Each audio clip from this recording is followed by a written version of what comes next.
नमस्कार दोस्तों, आज की कहानी है पीहर। मम्मी जरा ये चुनरी संभाल कर रखना, मेरी फेवरेट है। गुंजन हंसते हुए अपने कमरे में इधर उधर दौड़ रही थी। घर में ढोलक की थाप गूंज रही थी। रिश्तेदारों की आवाजें, रसोई से आती पकवानों की खुशबू और आंगन में लगी रंग बिरंगी लाइटें, सब कुछ ऐसा लग रहा था जैसे पूरा घर सिर्फ गुंजन के लिए सांस ले रहा हो। पापा बाहर टेंट वाले से बात कर रहे थे। भाई दोस्तों के साथ बारात के स्वागत की तैयारी में लगा था और मम्मी हर 2 मिनट में गुंजन को देखकर भावुक हो जाती थी। अब कुछ ही दिन की मेहमान है हमारी गुंजन, चाची ने हंसते हुए कहा। गुंजन ने शरारत से जवाब दिया, मैं कहीं नहीं जा रही, यही रहूंगी हमेशा। सब हंस पड़े, लेकिन उस हंसी के पीछे एक सच्चाई छिपी थी जिसे कोई मानना नहीं चाहता था। शादी की तैयारियों में हर कोई व्यस्त था, पर हर किसी के दिल में एक कसक थी। गुंजन अब अपने घर से विदा होने वाली थी। शादी धूमधाम से हुई, बारात आई, फेरे हुए, हंसी ठिठोली के बीच विदाई का समय आ गया। जब गुंजन ने अपने घर की चौखट को छुआ तो उसकी आंखों से आंसू रुक ही नहीं रहे थे। उसने मम्मी को कसकर गले लगाया। मैं जल्दी आऊंगी, पापा ने सिर पर हाथ फेरते हुए कहा। बेटा, अब वही तेरा घर है, वहाँ खुश रहना। शादी के बाद ससुराल में सब ठीक था। पति अच्छा था, सास ससुर समझदार थे, लेकिन गुंजन के मन में मायके की याद हर रोज हल्की सी दस्तक देती रहती। 2 महीने बाद जब पहली बार मायके आने का मौका मिला तो उसका दिल धड़क रहा था। रास्ते भर वह सोचती रही, मम्मी कैसे गले लगाएंगी, पापा क्या कहेंगे, भाई कितना चिढ़ाएगा। दरवाजे पर पहुंचते ही मम्मी ने आरती की, गले लगाया, लेकिन वो कसावट पहले जैसी नहीं थी। पापा मुस्कुराए जरूर, पर उनकी आंखों में अब एक औपचारिक सी चमक थी। भाई ने कहा, आओ आओ, हमारी गेस्ट आ गई। गुंजन ने हंसने की कोशिश की। गेस्ट? मैं? भाई बोला, अरे मजाक कर रहा हूँ, अब तो तू ससुराल वाली हो गई है। वह घर के अंदर गई तो देखा उसका कमरा बदला हुआ था। अलमारी में अब भाभी का सामान रखा था, दीवारों तक पर उसकी तस्वीरें हटा दी गई थी। मम्मी ने सहजता से कहा, बेटा तू गेस्ट रूम में रुक जा, वहाँ साफ सफाई करवा दी है। गुंजन ने धीरे से सिर हिला दिया। दिल में कुछ टूटा, लेकिन उसने जताया नहीं। रात को खाने की मेज पर सबने उससे ससुराल के किस्से पूछे। वहाँ खाना कैसा मिलता है? सास कुछ कहती तो नहीं? पति कितना ख्याल रखते हैं?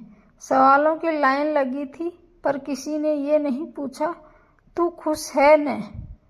अगले दिन चाची आई, बोली, अरे अब तो गुंजन हमारे लिए मेहमान है, इसे काम मत करने दो। मम्मी ने भी तुरंत कहा, हाँ तू बैठ जा बेटा, आराम कर। पहले जहाँ गुंजन खुद रसोई में जाकर मम्मी के साथ चाय बनाती थी, अब उसे सोफे पर बैठा दिया गया। पहले जहाँ वह पूरे घर में बेफिक्र घूमती थी, अब हर चीज में हल्की सी दूरी थी, जैसे वह सच में मेहमान हो।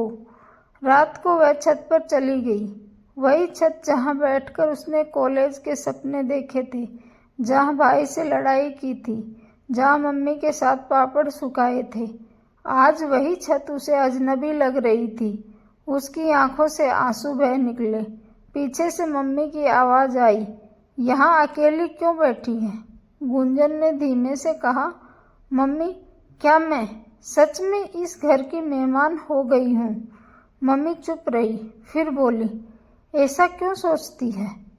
क्योंकि मेरा कमरा अब मेरा नहीं रहा, क्योंकि मुझे हर बात पर मेहमान कहा जा रहा है, क्योंकि कोई मुझे वैसे नहीं बुला रहा जैसे पहले बुलाते थे। गुंजन की आवाज बर्रा गई। मम्मी ने गहरी सांस ली। बेटा, हमने सोचा कि अब तेरी नई जिंदगी है, कहीं हम तुझे यहाँ रोककर तुझे भावुक न कर दें। इसलिए तुझे काम से दूर रखते हैं ताकि तू आराम से आए और चली जाए। गुंजन ने कहा, मम्मी मुझे काम से नहीं अपनापन से मतलब है। मैं यहाँ जिम्मेदारी नहीं वही पुराना प्यार चाहती हूँ। अगली सुबह गुंजन जल्दी उठी और सीधे रसोई में चली गई। चाय चढ़ाई, पराठे बेलने लगी। मम्मी ने देखा तो बोली, अरे अरे मेहमान काम नहीं करते। गुंजन मुस्कुराई, मैं मेहमान नहीं हूँ मम्मी, आपकी बेटी हूँ। पापा बाहर आए, बोले, सच कहूँ गुंजन, हमें डर था कि कहीं तू यहाँ आकर अपनी नई दुनिया से दूर न हो जाए, इसलिए शायद हम ज़रूरत से ज़्यादा दूरी बना बैठे। गुंजन ने पापा का हाथ पकड़ लिया। दूरी से कोई आगे नहीं बढ़ता पापा, बस दिल छोटा हो जाता है। भाई भी पास आ गया। सॉरी दीदी, मजाक में बोल दिया था गेस्ट। तू आज भी इस घर की बॉस है। उस दिन माहौल बदल गया। गुंजन ने मम्मी के साथ रसोई में वही पुरानी हंसी बांटी। पापा ने शाम को कहा, तेरा कमरा फिर से वैसे ही सजेगा जैसे पहले था। भाई ने उसकी पुरानी तस्वीरें वापस लगा दी। जब वापसी का दिन आया तो इस बार गुंजन की आंखों में उदासी कम थी। मम्मी ने गले लगाकर कहा, बेटी ये घर तेरा था, है और हमेशा रहेगा। यहाँ कभी मेहमान बनकर मत आना। गुंजन ने मुस्कुराते हुए जवाब दिया, मैं कभी मेहमान बनकर आई ही नहीं थी, बस आपको याद दिलाने आई थी कि मैं आज भी आपकी वही गुंजन हूँ।